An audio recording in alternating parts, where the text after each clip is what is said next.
આ ભારતીય જનતા પાર્ટી વિકાસની જે વાતો કરે છે અને આ જ વાતો વચ્ચે બનાસકાંઠા જિલ્લાના મુખ્ય મથક પાલનપુરમાં આવેલ નગરપાલિકા વિકાસની વરવી વાસ્તવિકતા જોવા મળી છે। કારણ કે વિકાસની વરવી વાસ્તવિકતાની વચ્ચે પાલનપુર નગરપાલિકાનો જે વિકાસ છે આ વિકાસ ખાડે ગયો છે। અને આજે નગરપાલિકાની સાધારણ સભા મળી હતી અને આજે સાધારણ સભામાં અનેક જે લોકોના હિતના પ્રશ્નો હતા પ્રશ્નોની ચર્ચા કરવામાં આવી હતી। આપણી સાથે કોંગ્રેસના નેતા અંકિતાબેન ઠાકોર જોડાણા છે, તેમની જોડે વાત કરીશું કે આ ભારતીય જનતા પાર્ટીના રાજમાં જે વિકાસની વાતો કરવામાં આવે છે આ વિકાસ ખરેખર પાલનપુરનો થયો છે કે નહીં। આ એ પાલનપુર છે કે જ્યાં પુલો અને અંતરોની નગરી તરીકે જાણી હતું, પરંતુ હાલમાં આ પરિસ્થિતિ શું છે? બેન, શું કહેશો? આજે સાધારણ સભા મળી હતી, આ સાધારણ સભામાં કયા એવા મુદ્દા હતા કે લોકોના હિતના મુદ્દાની ચર્ચા કરવામાં આવી છે? આજે સાધારણ સભામાં દર વખતે એજન્ડામાં તો વિકાસના નામે બોર્ડ બોલાવે છે, પણ છેલ્લે તો એમને 2 મિનિટમાં બોર્ડ પૂરું કરી દે છે। ભારતીય જનતા પાર્ટીએ ચૂંટણી સમયે ઢંઢેરામાં કહ્યું હતું કે પાલનપુરને સ્માર્ટ સિટી બનાવશો। સ્માર્ટ સિટી તો બનાવી ના શક્યા, પણ એક વાતમાં ભારતીય જનતા પાર્ટીના ચેરમેનો અને પ્રમુખો સ્માર્ટ થયા કે કેવી રીતના કૌભાંડ કરવું એમાં સ્માર્ટ, કેવી રીતના પાટિયા બદલી અને કોર્પોરેટરો કોન્ટ્રાક્ટર બની ગયા એમાં સ્માર્ટ, કેવી રીતે ટકાવારી કરવી એમાં સ્માર્ટ। આ તમે પાલનપુર શહેરનો એક પણ રોડ જોઈ લો કે રોડ ખાડામાં છે કે ખાડામાં રોડ છે એમાં સ્માર્ટ। કેવી રીતના પાલનપુર નગરપાલિકાના 5 વર્ષમાં 5 ચીફ ઓફિસર બદલાણા, ઇતિહાસ કહેવાય। 5 વર્ષમાં 5 ચીફ ઓફિસર સેટિંગ થાય એટલે નવો ચીફ ઓફિસર લાવી દેવાનો એમાં સ્માર્ટ। કેવી રીતના ભાગીદારી કરવી, કેવી રીતના સરકારની ગ્રાન્ટ પાલનપુરની પ્રજાને ઉલ્લુ બનાવી અને એમના ઘર ભેગી કરવી એમાં સ્માર્ટ। માત્ર કાગળ ઉપર કામ બતાવીને સ્માર્ટ। પાલનપુરની પ્રજા છેલ્લા 25 વર્ષથી આ ભારતીય જનતા પાર્ટીને માથે બેસાડી છે।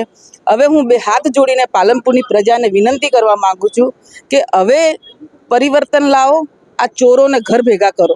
બેન, શું કહેશો? પાલનપુર નગરપાલિકામાં વિકાસના અને સ્વચ્છતા માટે લાખો કરોડની ગ્રાન્ટ આવે છે, પરંતુ હાલમાં પાલનપુર જે શહેર છે પુલો અને અંતરોની જગ્યાએ ગટરોનું શહેર બન્યું છે। આજે તમે જોઈ લો, છેલ્લા 5 વર્ષ પહેલા ભંગારનું કૌભાંડ ભૂગર્ભમાં જઈને સમાણું એમ કહેવાય ને કે ડોર ટુ ડોર હોય, ગંદકીનો ઘર હોય। પાલનપુર શહેરને ભૂંડ ઉછેર કેન્દ્ર કરી નાખ્યું। લાખોની સરકારની ગ્રાન્ટ આવે છે, પણ તોય પ્રજાને આ ગંદકીમાં આ ભારતીય જનતા પાર્ટીએ હંમેશા ટેક્સ ભરે છે, પણ આ પાલનપુરની પ્રજા હંમેશા ગંદકીમાં જ રહેવું પડ્યું છે। ખાલી મોટા મોટા ભાજપના વાયદાઓ હોય છે ચૂંટણી ટાઈમે, પણ પ્રજાને તો હંમેશા ગંદકી।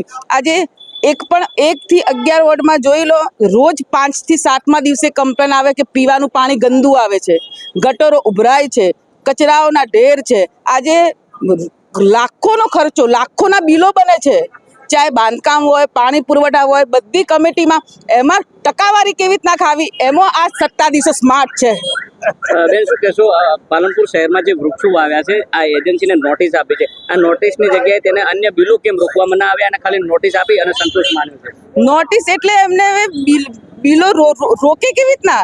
બિલો તો છોડ વાયા પહેલા બિલો અપાઈ ગયા છે, ભાગીદારીમાં ગ્રાન્ટ વપરાઈ ગઈ છે, માત્ર પ્રજાને લોલીપોપ અને સારું બતાવવા માટે નોટિસ આપી છે। આ હતા કોંગ્રેસના નેતા, તેમનું કહેવું છે કે માત્ર ને માત્ર આ ભારતીય જનતા પાર્ટીના જે નેતાઓ છે વિકાસની વાતો કરે છે, પરંતુ આ જે વિકાસ છે આ વિકાસ હાલ ખાડે પહોંચ્યો છે। લાખો કરોડોની ગ્રાન્ટ સ્વચ્છતાની પાછળ આવે છે, અન્ય વિકાસની પાછળ આવે છે, પરંતુ આ જ નેતાઓ ટકાવારીમાં છે। જો કે આ તમામ બાબતને લઈને નગરપાલિકાના ચીફ ઓફિસર શું કહી રહ્યા છે તે પણ તમે સાંભળો।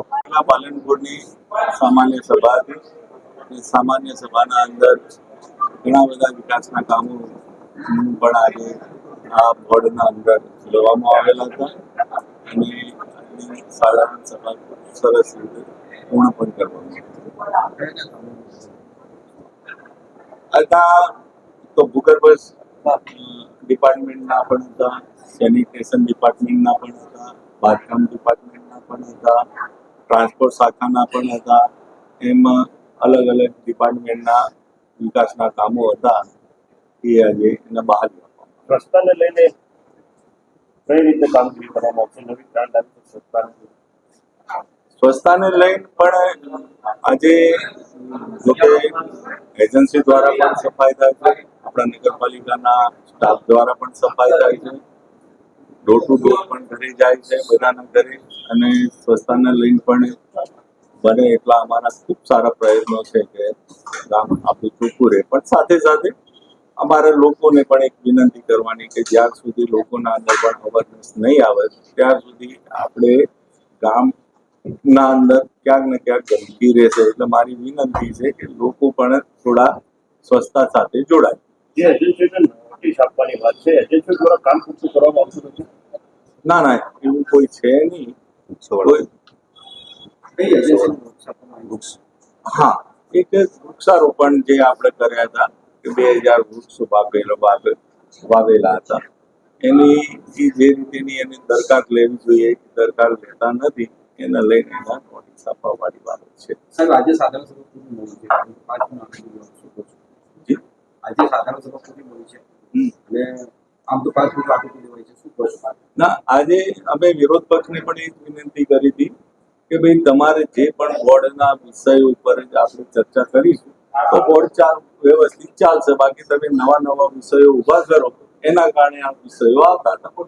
તમે જો તે પ્રકારે નગરપાલિકાના ચીફ ઓફિસરે કહ્યું કે આ સાધારણ સભા મળી તેના સાધારણ સભામાં જે મુદ્દાઓ હતા મુદ્દાઓની ચર્ચા કરવામાં આવી, પરંતુ આ મુદ્દાઓની જગ્યાએ જે વિકાસ છે એ વિકાસ માત્ર ને માત્ર કાગળ ઉપર છે. અને આ જ ભારતીય જનતા પાર્ટીના નેતાઓ છે ટકાવારીમાં મશગુલ છે.